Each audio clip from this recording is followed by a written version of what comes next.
Want to do better? Then it's time to change the story. Welcome to our show about new visions currently transforming the world through the confluence of art, tech, and innovation. And now your hosts, Michael Ashley and Neil Sahota. Welcome to another episode of Changing the Story. We've got two fantastic guests today. First, we have Mani Veluthakkal. He's the CEO of Nirveda Cognition. He has operational and strategic leadership experience in lending and insurance industries.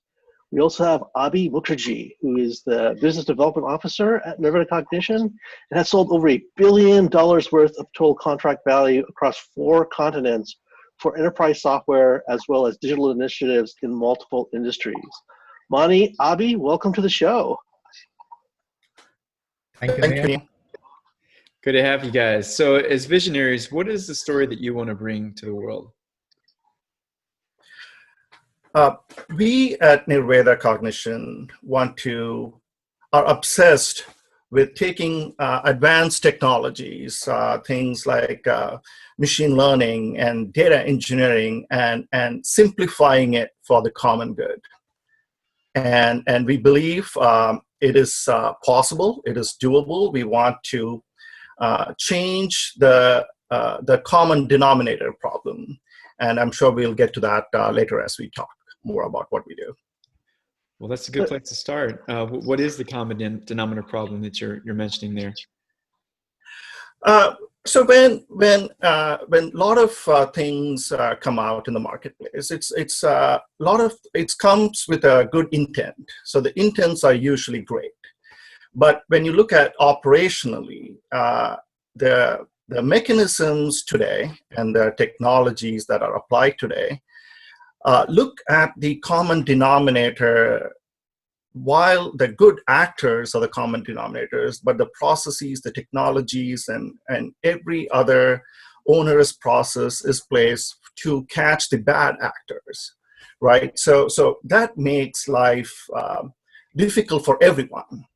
So we are trying to change the script. We're saying it shouldn't be that way. It doesn't have to be that way.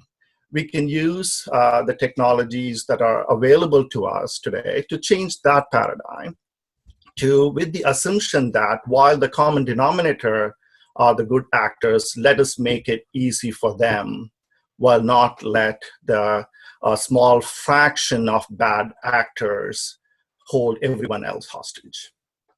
So you're trying to help the 98% of people that are trying to do good things and act responsibly, and Absolutely. Not, as we tend to do, worry about that 2% that ruin it for everybody else. So can you give us an example of how you guys are doing that?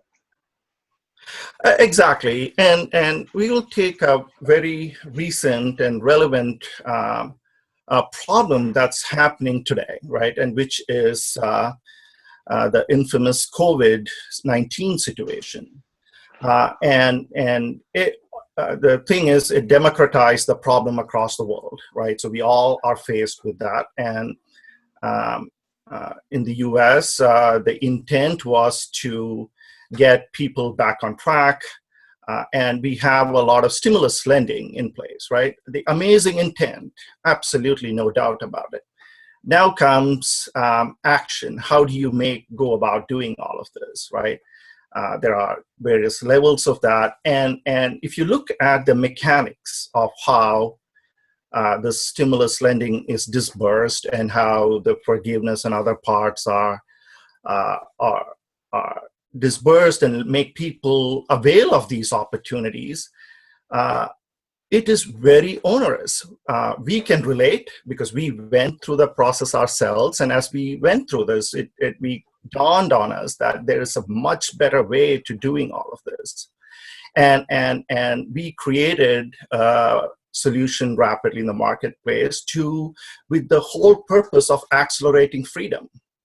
So freedom to go about our lives, freedom to not to be held back with the burden of how we would pay for the business. So our mantra for the solution is just to accelerate freedom.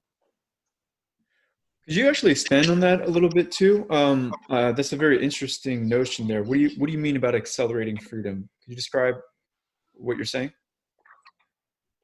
Absolutely. So when we talk about very specific, the stimulus lending, right? The intent of stimulus lending is to get the workforce back. That's the intent. And what that means is that it takes various forms and shapes. There is the more popular PPP loan forgiveness, which really meant that small businesses of all shapes and sizes are able to go borrow from the SBA, and if they meet certain criteria, can have that loan forgiven and transitioned into a grant, right? Thereby helping the workforce back on its foot and economy back coming. Now, what that meant was it was not money doled out at the window. There was some process set, some evidences that people had to show to avail of that opportunity, as well as not just to get the money, but to also get it forgiven. And the freedom comes when all of these things happen, right? Not that just they get the loan, because once people got the loan, they said, how do we spend it? How do we get it forgiven? So freedom comes from when this loan is forgiven. Mm-hmm. And we, Alpha is Nirveda's solution to that, and we accelerate that process for the 98%, as Neil says, to get their loans forgiven rapidly. That's interesting, because you guys are trying to accelerate, but a lot of the banks are actually trying to decelerate on PPP, like especially the smaller community banks, because it's a money loser potentially for them, like a big one, an operational headache. And Abhi, I know you're the business development guy. I mean, what are you seeing happening here? I think you said it was Alpha catching traction, or are you seeing a lot of resistance from the banks? Well, that's a very interesting perspective, Neil, and I would like to share what I am seeing. The perspective that this is a very kind of micro loan for most of the banks. So the objective is to maximize the loan forgiveness aspect of it. And that's a win-win proposition, both for the community banks, the credit unions involved, as well as the small business borrowers. The reason being, anyone would like to kind of convert their loan to grant, meaning as close as 100% getting this loan forgiven. At the same time, the delta, even if it's 2%, you don't want banks to just have a 1% over the next 5 years as a pocket change versus kind of servicing these loans, which is going to be a massive nightmare. I'm getting feedback, a lot of feedback, sorry. That's okay. So can you walk us through that nightmare that you're talking about? So the nightmare is in terms of, it's actually manifold. I'd like to kind of take a step back. These are the times, these are very interesting times. And anything that we can do to have both the lenders as well as the borrowers community go from a paradigm of uncertainty to certainty, unpredictability to predictability. So that's what we are trying to do in terms of helping them kind of shape their own destiny. The nightmare in terms of a small business borrower is, if I have gotten, say, a loan of $100,000, and if there is a mechanism for me to get the entire 100,000 forgiven, it's a blessing for those who are just trying to keep their lights on. At the same time, the bank who can convert this 100K into 100% forgiven by SBA and not have even, say, $5,000 or $10 left, so that they don't have to keep on servicing this loan for 5 years. It's a headache, because they would rather use their resources for better customer service, for better client engagement, and so on and so forth. Well, it sounds like a win-win if we move more towards a forgiveness situation, because also it's pumping money into the people and the organizations that are keeping the economy afloat. It's leading to more jobs, it's leading to more commerce, and it's leading to more activity in the economy, wouldn't you say? Absolutely. I definitely agree, because this is the time to show compassion, Right. whether the compassion is coming from any direction. Right. Go ahead, sir. No, I just say that's true, but you got like two opposing forces, right? You're trying to push the accelerator, which is fantastic, and you got some people in the banking world that are trying to push the brake, so to speak. And usually, when you hit both at the same time, you spin around, right? Are we looking at a spin cycle, or are we seeing some traction? We are indeed seeing mixed bag. I would be honest with you, because there are two school of thought, because the regulation, they keep on changing. Probably they're actually changing as we speak right now. Probably. So, Abhi, I'd like to go back to that word you mentioned, compassion. I think it's a really important word you don't often hear, let's say, when it comes to banking and commerce. It's just something we're not hearing enough of. Often we hear this phrase, we're all in this together. And I just went to CVS this morning, and there's signs everywhere that says, we care about you, we're looking after your health and well-being. But at the same time, I don't feel like people are getting that message when it comes to the stimulus bills that we've been discussing on this call. For a lot of people, I think that they feel as if the banks got another windfall in a similar fashion after 2008, and now these big corporations did. But meanwhile, the middle class, and especially the lower class, are not receiving the same kind of compassion that we've been hearing so much about in the media. What are your thoughts about that? So, Michael, I'd like to kind of paint a picture for you right now. So you are a small business, and there's a reason why you have availed for a PPP loan, because you're trying to keep your lights on. You want to keep your employees employed. And of course, have the show must go on for all of you.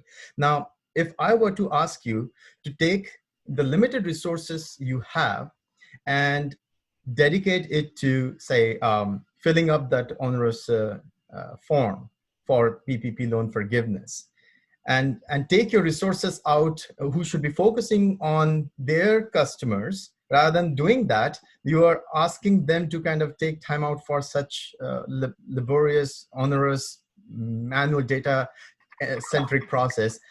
Is it really justified to ask them, or use, I mean, what our position is, let's automate this. Let's use the power of AI to help them, because at the end of the day, the trust, hope, and stability, these three aspects come from the notion of showing compassion.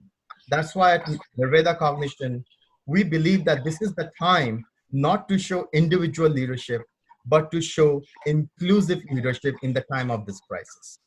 Well, I couldn't agree more. I think that I'll give you an example. My in-laws have a small business, and they're like many other people who feel overwhelmed by the paperwork and all that's involved here. And at the time when so much, to go back to this term we've been talking about, when so much feels unpredictable, and if you think about all of the time involved with these applications and all of the rigorousness of it, it is taking away from what are the necessities of life. And I believe in what you're saying there, because if we can extend that compassion to rebuild our economy, it's a win-win for everybody in my mind. Absolutely, Michael. If I may add a little bit more flavor to the compassion element that we are talking about, right? And you brought up a very interesting thing about going to the CVS, and you see that everywhere, right? There's messaging, and then there's reality. So if the perception about banking, or the negative perception about banking in that industry is an opinion formed based on, again, the 2%. We are going back to that theme over and over again, right? But then there is the vast majority of lenders, or the banking or the financial institutions in our country. We are talking about the regional banks, the credit unions, the community banks. They thrive on relationship and compassion, right? It's if the way they do business, even before all the stimulus lending, we are talking much before that. We don't form an opinion of the financial industry based on what they do. We have an impression based on what the top 10 banks or the 2% Wall Street does. So while in everything that we do, sticking to the theme that we are talking about, even while working with that, we believe strongly that compassion exists, even within the lending industry, even in the financial institutions. And that's our target. So there are many ways to showing this compassion, helping doing the common good or distributing the common good. And we chose to associate ourselves with those financial institutions who may or may not necessarily put out the message about it's less a marketing gimmick and more embedded or ingrained in their philosophies as well. I want to shift gears a little bit because I'm a big proponent of social enterprise, social entrepreneurship. So, I mean, Mani, Abhi, what took you down this path? I mean, what made you decide that we're going to form a company dedicated to helping the 98% of good actors? Neil, we'll be very honest with you. When we first started, right? So we are a high-tech company. We are at, I promised myself not to use jargons, but I might break the promise. We are dealing with some bleeding edge technologies in what we do. So there was that natural tendency that we felt trapped to was about how cool technologies can do great things for the business. So we are a B2B company, and we did focus on various aspects of how it could benefit the businesses of the world.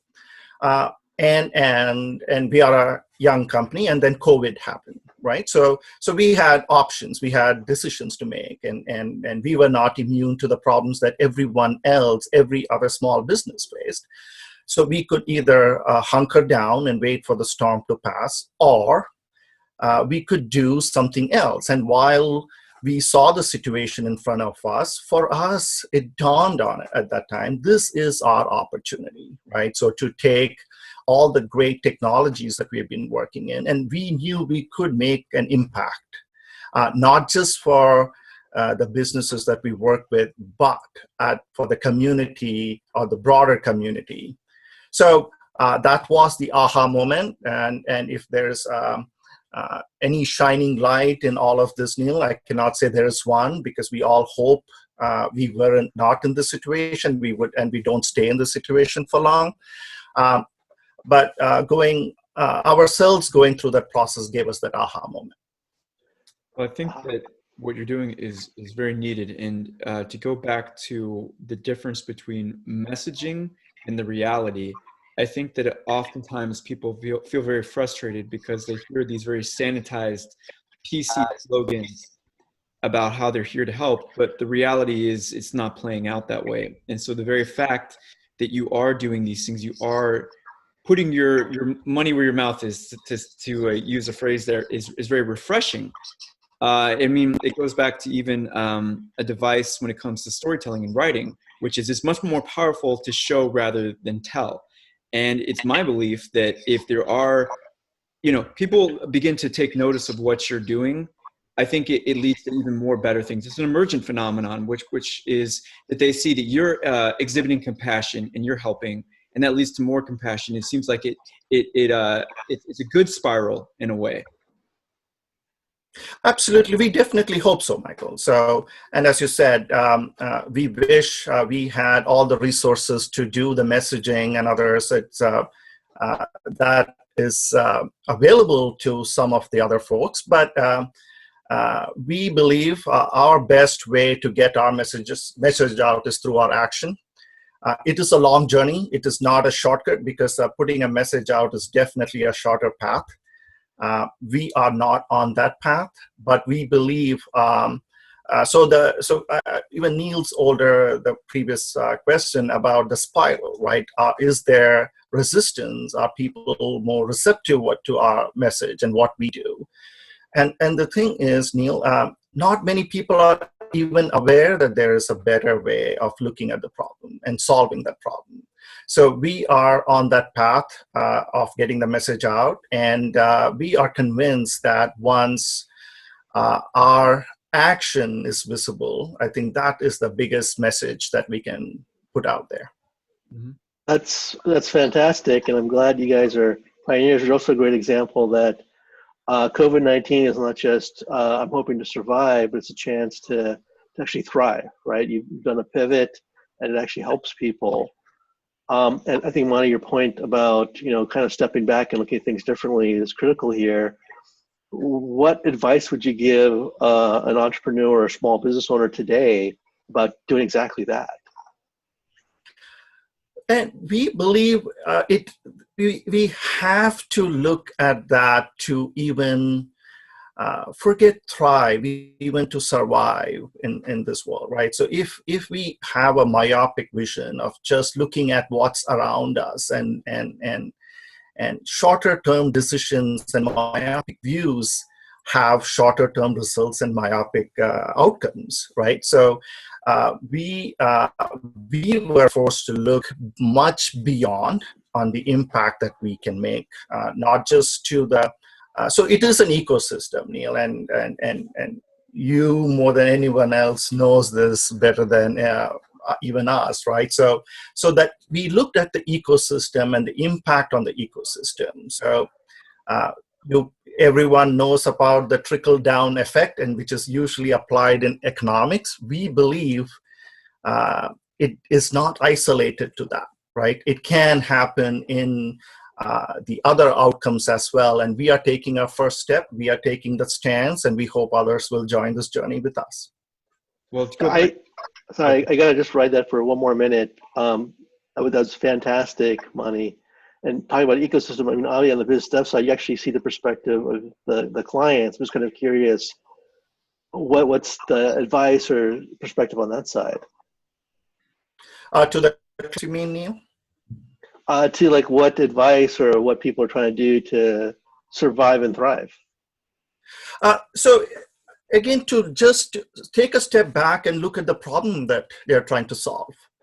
Sometimes we are so ingrained and adamant in that approach that we keep hammering it many different ways. Sometimes there is a limit, and if you hit a wall, there's so much a nail can go through, right? So for us, it is that, and we are an example of that, and we wouldn't say we were immune to those trappings, Neil. So the advice again is that to go back and look again for us.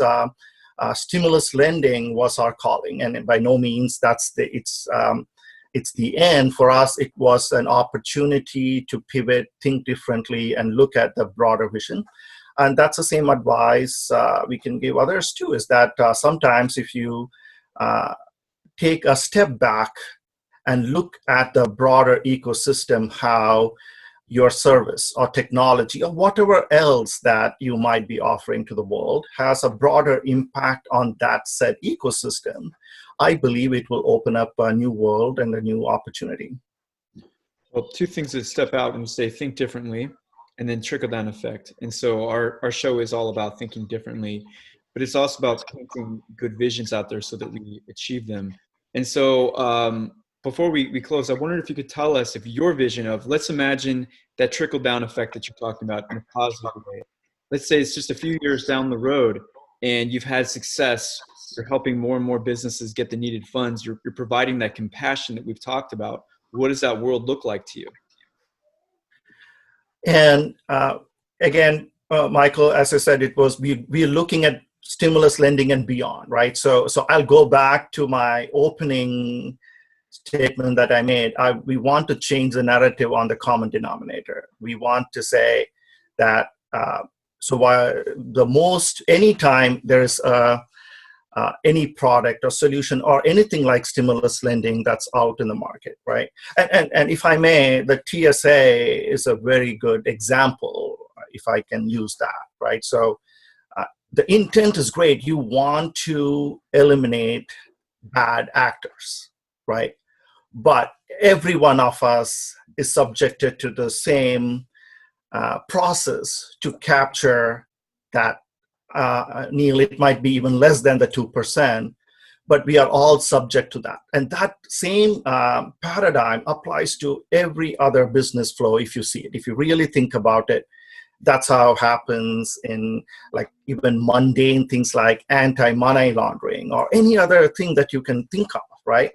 So it is, again, coming back to the common denominator problem. We want to use Nirveda platform and our solutions as we go along, and hopefully the broader ecosystem that we engage with to change that paradigm, to make life easier and simpler for the broader consumers of that product and the solution, while not letting bad actors in. So if we are able to achieve that, we will take it as a win. Very good. Well, if people want to see what's next for Nirveda Cognition, see what you guys are up to, what's the best way to follow you, keep track of the latest info? Well, I'll definitely take that question. What to expect next from us is to raise awareness about AI is not here to take your jobs away. When we say think differently, this is the time to really think differently and see. And I would like to challenge all those reports that you see at Google and how AI. I think everyone is getting inspired by Skynet. So we want to break that myth. We want to ensure that this is here to improve productivity and help you achieve more with the constraints of the limitations that you might have in your enterprise. That message goes for both businesses, small businesses, as well as the enterprises and the corporates.